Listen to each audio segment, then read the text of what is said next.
Morning. You are brave.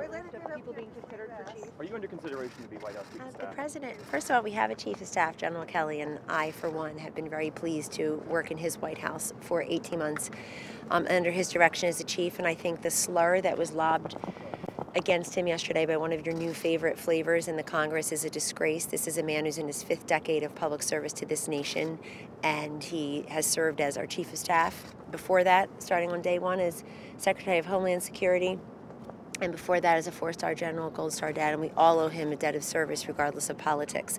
So I think the next Chief of Staff, it obviously would be somebody who focuses on the chief part and the of-staff part, as General Kelly has, and it's somebody who will have the trust and confidence of the President, who understands the principle, also can interface with the cabinet, and who can manage a very large and ever-changing staff here.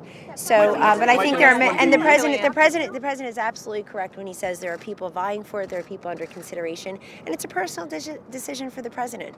And we know that, and whoever it is, I will support him. Are there any women on the list? There are always women on every Trump list. I know that President Obama didn't have a female press secretary or a female chief of staff, but so this president's already broken that negative trend.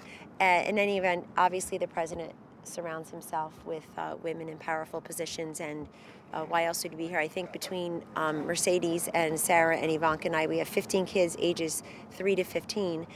So he's a great boss to work for as a working mom. Kellyanne, are you interested in the job? Are we moving on to trade and tariffs? The president's tweet was right about China. Now you were very skeptical. He was absolutely right. They're moving. It looks like China, according to Bloomberg this morning, is moving toward reducing that auto tariff from 40% to 15%.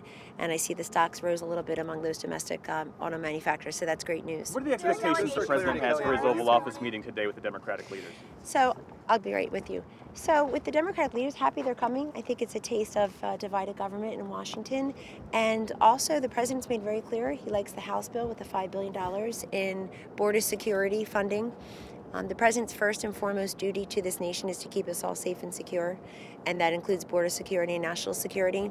I think you've seen through recent events, the migrant caravan, and also you've just seen that we have to protect the borders. And under the president's leadership, the apprehensions of gang members is up.